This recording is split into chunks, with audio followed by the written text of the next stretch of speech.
Bila aku tengok Extreme Rules 2021 ni, aku rasa macam kena scam pun ada agak. Nama pay-per-view Extreme Rules, tapi perlawanan yang Extreme Rules satu je, Roman dengan Demon Finn Balor tu. Dah macam tengok No Holds Bar punya match dekat Backlash ke Fastlane ke, tak rasa Extreme langsung. Tapi ni kita cerita dekat hujung video lah bila aku nak bagi bintang nanti. So, sebelum kita teruskan, what's up bro, sis dan mother sekalian, Hazwan Shah Bebe, #bukan Zizan, the best balatau in the world. Baru sampai dekat channel Hazwan Shah Wrestling ni, tak tekan lagi butang subscribe, make sure korang tekan dulu butang subscribe, tekan sekali butang loceng, sebelah butang subscribe. Dan untuk korang yang masih belum lagi pre-order The Finn Fan Edition punya face mask daripada Bebe eksklusif ni, bolehlah buat pre-order cepat-cepat sebab hujung weekend hari Ahad kan. Hari Ahad ni 3 Oktober adalah hari terakhir untuk korang dapatkan The Finn Fan Edition punya face mask. Masuk je hari Isnin 4 Oktober, kita dah tak terima lagi pre-order untuk face mask The Finn Fan Edition ni. Dan kata kalau korang nak support side business aku Bebe eksklusif ni, korang boleh follow Instagram Bebe eksklusif. Link ada dekat ruangan description kat bawah.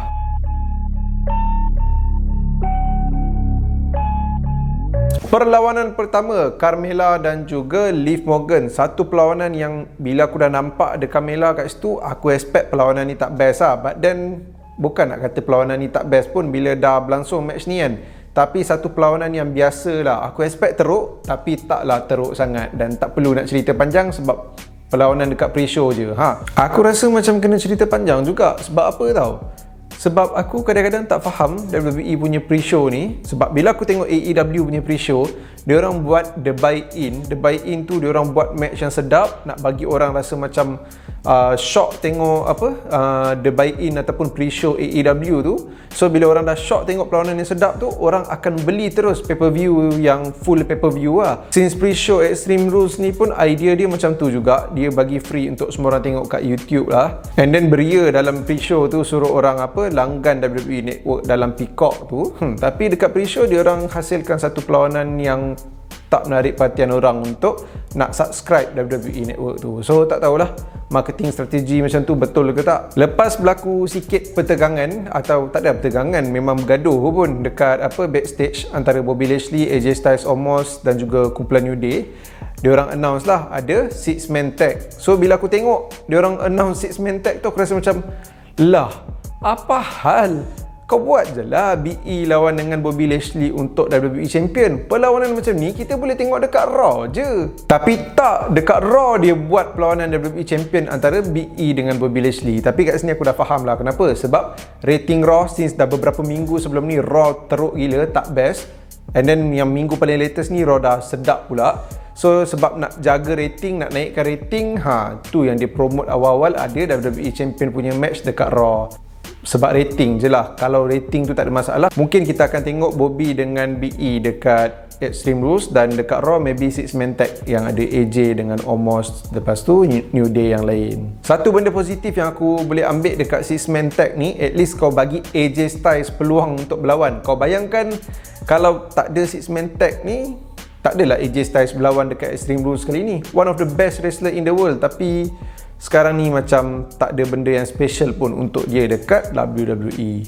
AJ Styles AEW confirm. Dan nak cerita pasal kualiti perlawanan 6-man tag ni, aku tak expect pun match ni akan best ke apa. Sebab macam aku cakap tadi perlawanan yang boleh berlaku kat Raw. Tapi surprisingly satu perlawanan yang fun bagi aku. Memang best, tapi tak adalah best gila babeng yang wow pun. Just that daripada mula sampai habis tak ada benda yang membosankan. Dan kat sini aku just macam tertanya dua benda Kenapa diorang buat Bobby Lashley yang kena pin? Aku lagi prefer AJ yang kena pin. Sebab Bobby Lashley ni nak dibook untuk lawan dengan BE esoknya dekat Raw tau.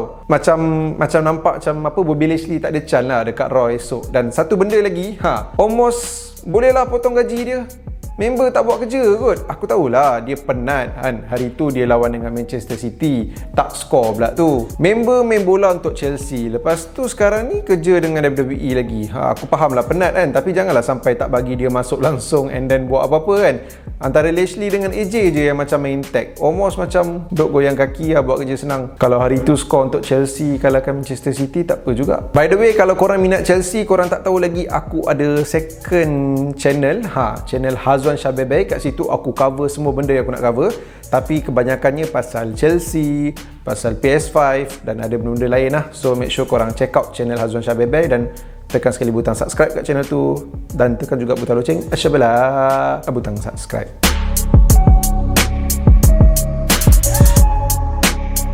WWE SmackDown Tag Team Champion The Usos dan juga The Street Profits. Kalau match ni diletak kat pre-show, Carmella dengan Liv Morgan dekat main show, memang aku bising lah. Tapi nasib baiklah dia tak buat macam tu. Satu perlawanan yang daripada mula match sampai tengah-tengah match tak boring pun, best. Tapi best dia macam biasa, dia relax je. Sebab dia orang banyak fokus dekat belakang badan Montez Ford yang injured. Tapi lepas Montez Ford lompat atas turnbuckle tu ke atas The Usos dekat luar tu, terus game ataupun match jadi panas dan sampai habis sedap gila nak tengok lah. Dan keputusan kat sini The Usos retain. Aku rasa tak ada masalah pun. Buat masa ni aku tak ada rasa macam berminat sangat nak tengok The Street Profits jadi champion, sebab kumpulan The Bloodline tengah panas. So bagi aku satu keputusan yang tepat lah, okey je. Kalau nak ikutkan Carmella dengan Liv Morgan tadi, match yang paling tak okey untuk aku dekat pay-per-view Extreme Rules ni lah. Tapi match tu berlangsung kat pre-show. Kalau aku kena pilih satu match yang paling kurang dekat main show ni, aku akan pilih match yang seterusnya lah, Raw Women Champion antara Charlotte dan juga Alexa Bliss. Satu perlawanan yang paling aku tak okey dekat main show, tapi bukan satu match yang boring pun, dan nak kata average pun tak. Match tu best, tapi nak compare dengan match lain yang ada kat main show, yang tu paling kurang lah. Itulah,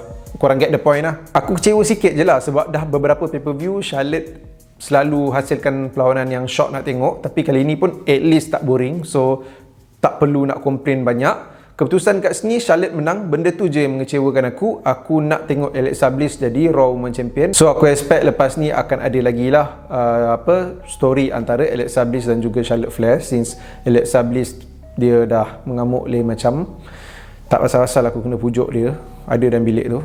Tengok nanti aku bagilah ayat manis sikit. Terus cerita pasal triple threat match United States Championship. Damian Priest defend dia punya title lawan Sheamus dan juga Jeff Hardy. Satu lagi perlawanan yang aku rasa best nak tengok. Memang sedap lah, enjoy gila tengok. Cumanya daripada awal match sampai tengah match ada je beberapa move yang Jeff Hardy dan juga Damian Priest buat macam tak di-execute dengan baik. But then aku cuba tutup sebelah mata je lah benda tu, sebab match fun daripada mula sampai habis, tak ada benda yang membosankan, dan tengah-tengah match sampai habis pun rancak kan.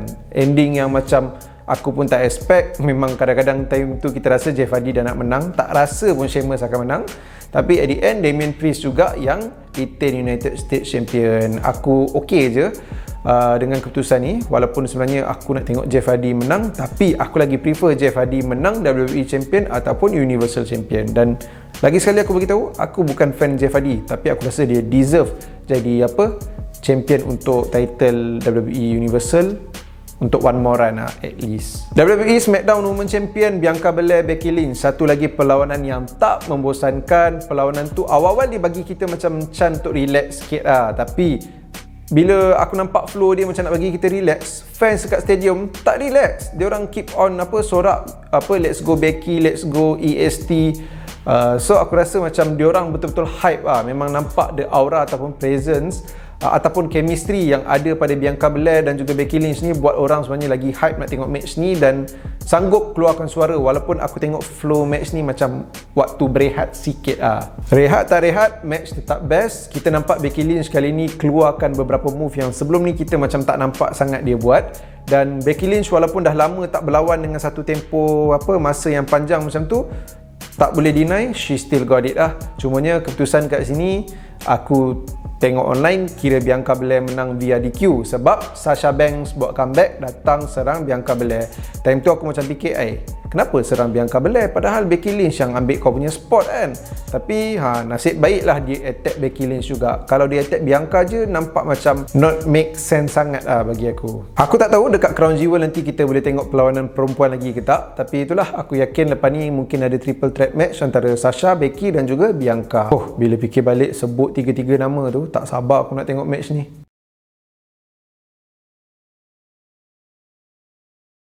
Dan dekat main event kita ada Roman Reigns, Demon Finn Balor untuk WWE Universal Champion. Satu lagi perlawanan yang memang tak bosan bagi aku. Perlawanan ni best gila, sedap nak tengok, dan satu-satunya perlawanan Extreme Rules tapi tak rasalah ekstrim gila babeng pun. Nampaklah dia pakai meja, dia pakai kerusi dan ada beberapa batang candlestick. Daripada mula sampai habis tak ada benda yang membosankan. Terubat rindu nak tengok Demon Finn Balor berlawan dalam satu perlawanan kat WWE. Dah lama kita tak dapat tengok benda tu.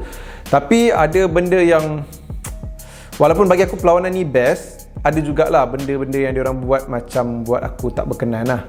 First kali Demon Finn Balor kalah by pinfall, dan memang match ni kena kalah by pinfall ataupun submission.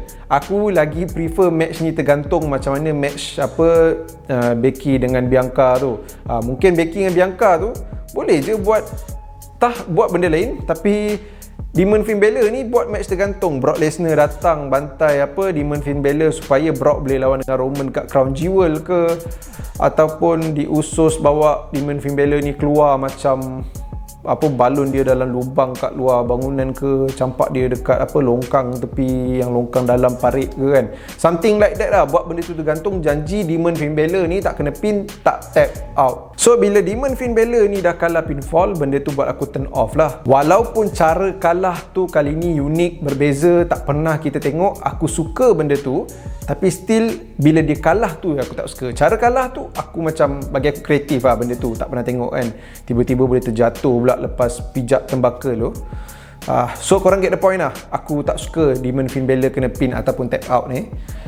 Itu first yang aku kurang berkenan. Second, tak ada interruption ataupun surprise dekat ujung match lah, which is aku expect ada Brock Lesnar, since kita dah tahu juga Brock Lesnar akan lawan dengan Roman Reigns dekat Crown Jewel. Dan third, benda yang paling aku kurang berkenan sebenarnya, bila tiba-tiba lagu Finn Balor dimainkan dekat hujung-hujung perlawanan tu lah. Aku pernah macam komen lah dulu time aku tak buat YouTube lagi, bila Kane jadi World Heavyweight Champion. Lepas tu dia buat promo yang dia macam, sebab dia akan berlawan dengan Undertaker time tu. So time tu dia buat promo, muncul grafik-grafik dekat skrin, muncul bunyi petir lah, apalah. Aku rasa macam benda tu tak nice sebab nampak dirancang tau. Kita tahu benda ni dah dirancang, tapi jangan bagi kita nampak benda ni dah dirancang. Buatlah macam natural, sebab nak tak nak ada elemen sports lagi dekat benda yang kita tengah tonton ni. Dan entertainment tu rancang, aku cakap sebelum ni, jangan bagi kita nampak benda tu. Dan bukan aku je seorang yang berfikir macam ni. Yang belakang kamera ni, Afiq, aku dah terfikir tau yang dia dah nampak benda ni nampak dirancang, tapi dia yang keluarkan dulu daripada mulut dia. Betul tak, Afiq? Dia tak lain wrestling, tapi aku sekarang tengah ajar dia lain wrestling. Semua WWE, AEW kan. Nanti lepas 2 bulan, 3 bulan kita tengok apa dia komen kan. Dia sebelum ni memang tak tengok wrestling kan.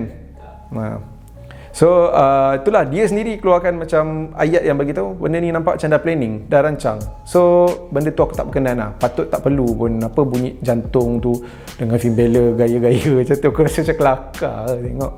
Itulah, lagu tu memang sangka lah. So lagi sekali bagi aku match ni best gila. Just that ada 3 benda yang tu je aku kurang berkenan. Dan somehow pun walaupun dia kalah, dia di book good jugalah. Sebab cara kalah dia kali ni macam nampaklah reason dia betul-betul injured kan, jatuh tu. Lepas tu diusus lagi datang kacau. So tak apalah, telan je lah. Kita tak boleh dapat apa yang selalu kita nak. Yang penting match best lah. Just that Demon Finn Balor dah tak undefeated. Baik tak ya buat Demon Finn Balor, buat je lah Finn Balor biasa. Sayang lah.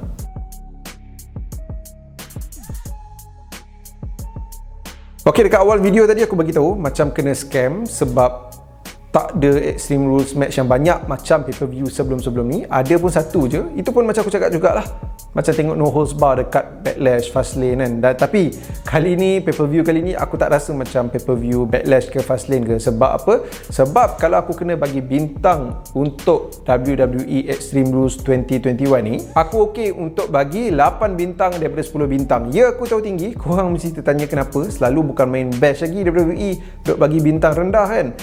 Aku okey nak bagi 8/10 sebab apa? Dari tadi aku duk kata kebanyakan match aku terhibur tengok. Banyak match yang best dan tak ada langsung match yang boring. Even Carmella Liv Morgan yang aku expect boring gila pun, match dia okey, biasa je kan.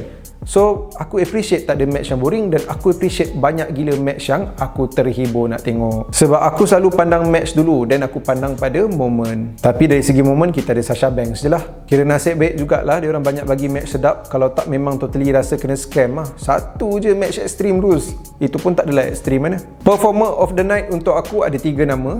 Peduli lah aku nak sebut 3-3. Roman Reigns, Demon Finn Balor dan juga Montez Ford. Match of the night untuk aku, yang ni susah gila pilih. Aku suka 6-man tag yang ada dekat awal show. Aku suka United States Champion, tapi aku kena pilih 2 match juga. Kalau tak aku boleh pilih satu ni je. Aku pilih WWE Universal Champion, tapi sebab ada beberapa benda yang aku kurang berkenan yang diorang letak dalam match ni kan. So macam dari segi result, dari segi lagu time tengah berlawan tu, kalau aku tak komplain, mungkin ini je the only match of the night untuk aku lah, WWE Universal Champion. Tapi sebab ada benda yang aku komplain tu, so ada satu lagi juga match of the night. Match of the night yang kedua untuk aku, which is equal lah dengan Universal Champion ni, adalah SmackDown Tag Team Champion antara Street Profits dan juga The Usos. So guys, itu saja untuk review Extreme Rules 2021. Jangan lupa cepat-cepat pre-order The Fin Fan Edition punya face mask. Macam mana nak order, link aku letak dekat ruangan description kat bawah. Minggu ni last untuk korang pre-order, dan jangan lupa guys, layan dua-dua video kiri dan kanan ni. I'll see you guys again in the next video. Mother Father.